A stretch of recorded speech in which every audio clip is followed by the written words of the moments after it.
A big thing in recent years has been cozy and chill games, but also a big thing, the exact opposite. Turn that corner nice and quick. Forget chill. We're talking balls to the wall here. You ready? Yes, sir. Ready. Move, move, move! Take it! Hi folks, it's Falcon, and today on gameranx, 10 games that go from 0 to 100 in a second. Starting off at number 10, it's Ready or Not, a SWAT team tactical shooter that can be unbelievably tense. The missions mostly start the same way, with your team entering a location with no enemies in sight and slowly and carefully progressing forward, knowing that at any moment, one wrong move could leave you and your entire squad dead.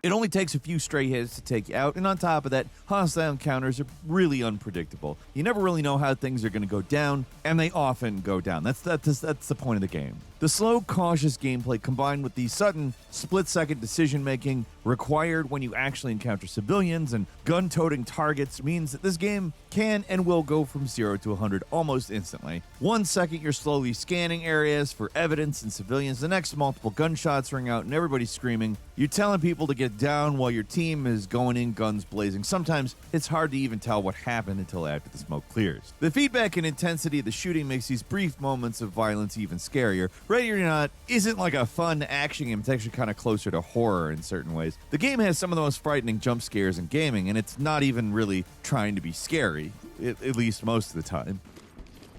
Down on the ground, now! Police, down on the ground! At number 9 is Outpost Infinity Siege. This bizarre FPS/tower defense hybrid it's really weird, but it has one thing going for it. When things pop off, they really pop off. The game is generally split into two main phases, one where you're wandering around collecting resources and upgrading your base in preparation for the big assault, and the actual assault itself.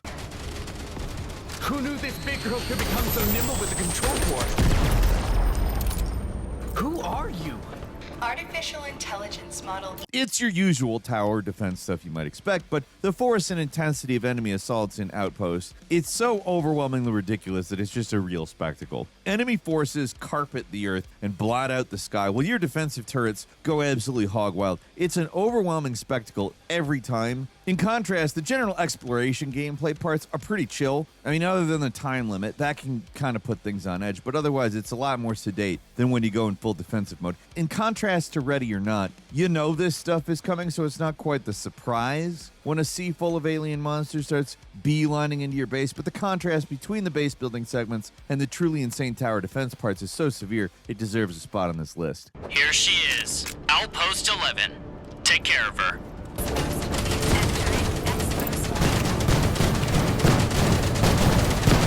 At number 8 is Dead Space, a game that loves a good jump scare, and it's still one of the best in the business when it comes to them. Most of the time, many of the most memorable surprises in horror games can, in hindsight, feel overly scripted, but this is not so in Dead Space. This game is able to scare the bejesus out of you with pure gameplay. It's a tense game, but you're usually only dealing with a few necromorphs at a time, even when they manage to get you by surprise. But there are a few moments where the game is just going to overwhelm you out of nowhere. And that's not just with the size of an enemy attack, but with a cacophony of noises and flashing lights, stuff that just overwhelms your senses. These moments are where the power goes out, the alarm bells start ringing, the red lights are flashing. It's all intense as hell. Then monsters start bursting out of the walls in unexpected places, and it all feels really sudden, like this random occurrence that could happen any time.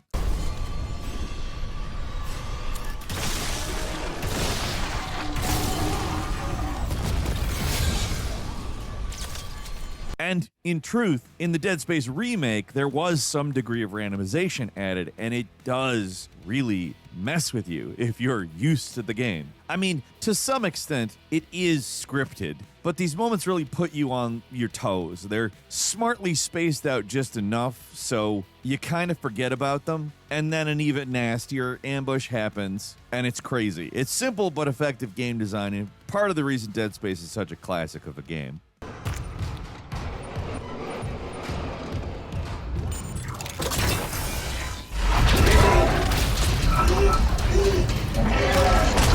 At number 7 is Selaco, a fear-inspired shooter inexplicably built on GZ Doom, an extensively modified version of the original Doom engine. It's fast, and when I say fast, I mean like really, really fast. The combat is super sudden, majorly intense, and extremely lethal. On even the standard difficulty, like this game is unforgiving as hell, but that's what makes the combat such a rush. It's essentially fear without the slow-mo, and I think it's an essential part of the 0 to 100 formula. The more overwhelming and sudden things escalate, the better. It's primarily a combat game, so there's a lot of shooting.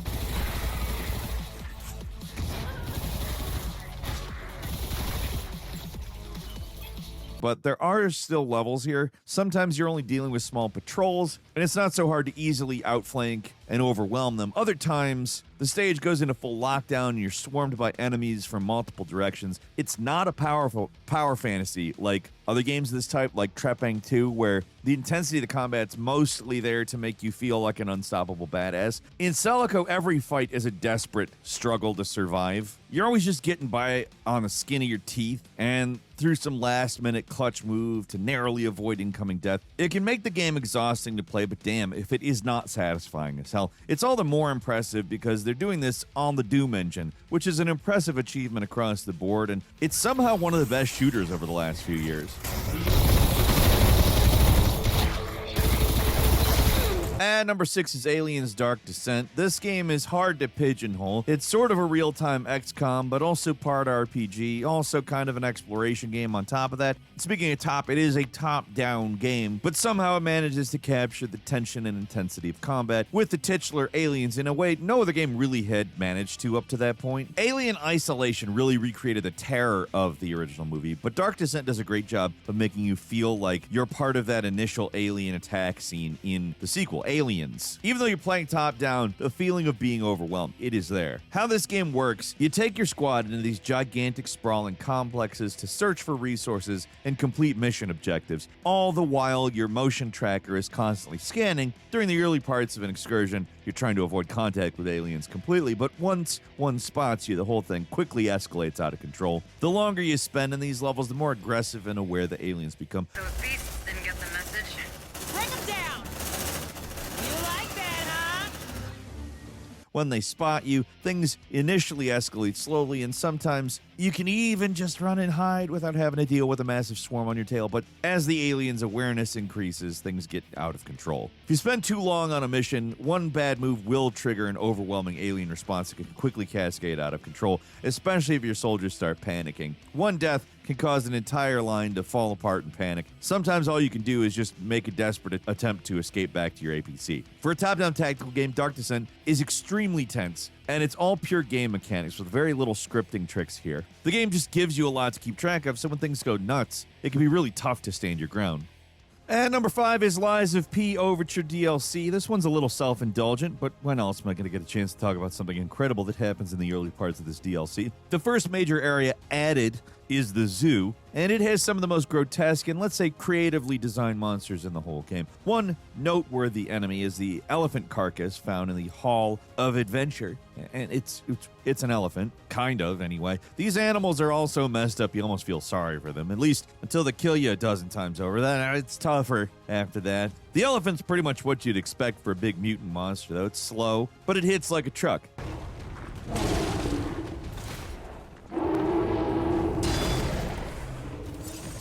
Kill one and you think you got him figured out. So when another one pops up in this pavilion in the safari area, you assume you got this thing in the bag until the halfway point when it suddenly explodes with a new giant head out of nowhere and...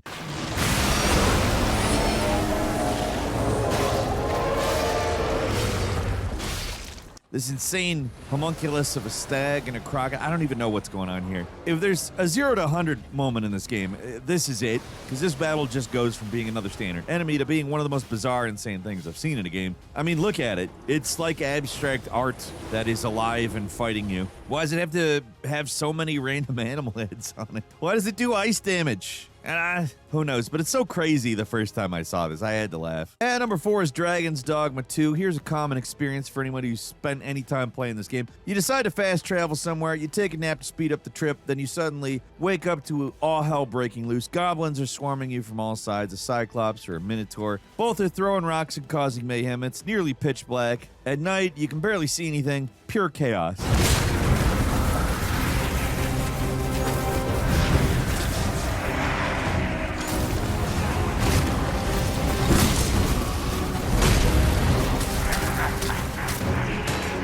That's what happens when you fast travel in Dragon's Dogma 2. The game just punishes you for the audacity to travel quickly and throws everything it has at you to ruin your day, or more commonly, night. Most of the time, this means that the cart you were riding is going to get smashed, forcing you to slowly trudge to your destination on foot in the middle of the night when the enemy spawns are more common. When you're just traveling the roads, this game is almost never at zero. You're getting attacked and ambushed constantly, but if you're taking a cart, then there's at least the possibility of some peace and quiet. It's a rare reprieve that's often interrupted when you get ambushed, and you will. It's relentless.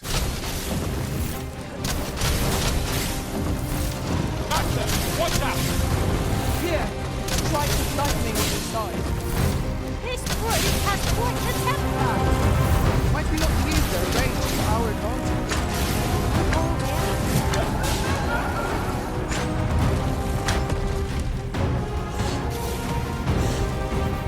And number 3 is XCOM Enemy Unknown. Such is the power of XCOM that a turn-based tactical game can still feel like it goes from 0 to 100. It's purely up to how enemy encounters work in this game, rather than enemies being set encounters on the field that you can see patrolling around or something before fighting them. They instead trigger from spawn points around the map, or, they go off one of the moment your soldier gets, like, within the sight line, blah, blah, blah. In practice, that means when you spot an enemy, they all immediately run out and take cover. If you're lucky, you'll only trigger one pod, which is relatively easy to deal with, depending on your unit composition and weapons. But if you're not so lucky, it's just not that possible, but probable that you trigger 2 or 3. Not uncommon to go from having no enemies on a map to being completely overwhelmed, simply because you moved a soldier to the wrong place. Frag out!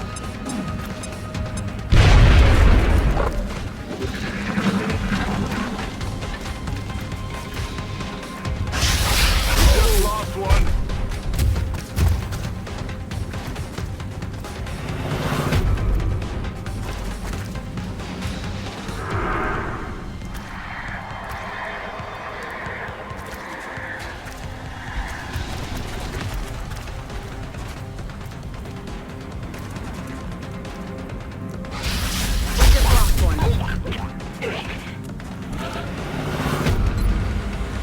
On harder difficulties especially, these fights can be absolutely overwhelming. I mean, just one bad shot and you can lose a precious soldier. Imagine having a dozen aliens appear out of nowhere with 0 cover at that exact moment. In situations like that, it's tempting to just reload the game, but sometimes there's no way around it. It's just how the map is randomly generated and you have to deal with it. Going out.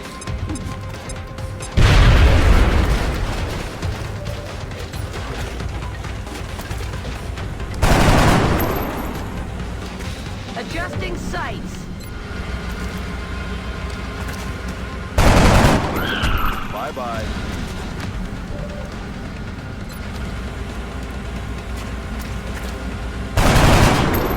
Out of the game. I'll get him out. No, please, no! And number 2 is the Lakeview Cabin Collection. This pixel art horror game might not look like much, but it somehow managed to be one of the nerviest horror games of all time just because how sudden and brutal it can be. The game is split up into multiple scenarios that are essentially the most unforgiving puzzle games imaginable. Starting the game off, it's hard to tell what you're really even supposed to do. For most first-time players, you're just going to wander around these sprawling areas for a while, and then out of nowhere, a killer will come rushing at you and you're dead.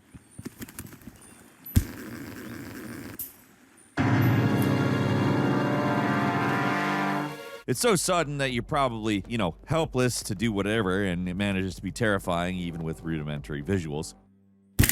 In some ways, the basic graphics actually amplify the horror. They make it almost impossible to predict when an attack's going to happen until you replay the scenario multiple times and start to understand how the whole Rube Goldberg machine actually works. That's only going to happen after many, many deaths, and it's to this game's credit that it still manages to be tense and scary even after all that, purely because of how sudden many of the attacks end up being.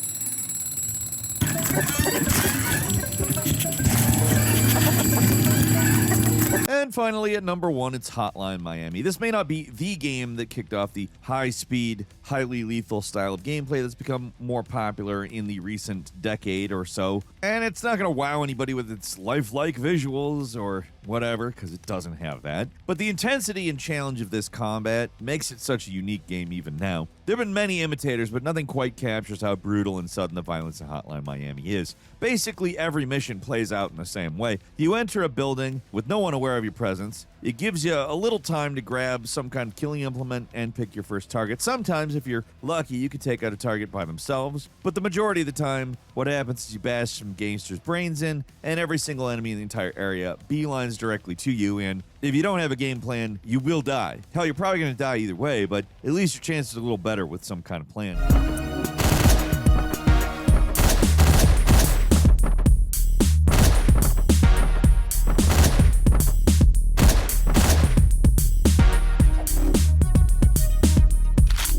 It can't be understated how sudden and overwhelming the enemy response is in this game. Most copycats tone that part down or have you deal with enemies in more spaced out intervals, but in Hotline Miami, you just get swarmed immediately. There's no other way to describe what's happening but saying it goes from 0 to 100 in a second. That's just what happens. All these goons make a beeline towards you at 100 miles an hour when you make any kind of noise. It often means you're kind of completely ignoring the level design because you're forced to make your last stand at like the entrance, but that's the price that has to be paid for a game that's so hyper-focused on killing you. It's an awesome game, but a real hard son of a bitch, and the sequel is somehow even more sudden and unforgiving. These games really have no mercy. And that's all for today. Leave us a comment, let us know what you think. If you like this video, click like. If you're not subscribed, now's a great time to do so. We upload brand new videos every day of the week. Best way to see them first is, of course, a subscription, so click subscribe. Don't forget to enable notifications, and as always, thank you very much for watching this video. I'm Falcon. You can follow me on Twitter at Falcon the Hero. We'll see you next time, right here on Game Ranks.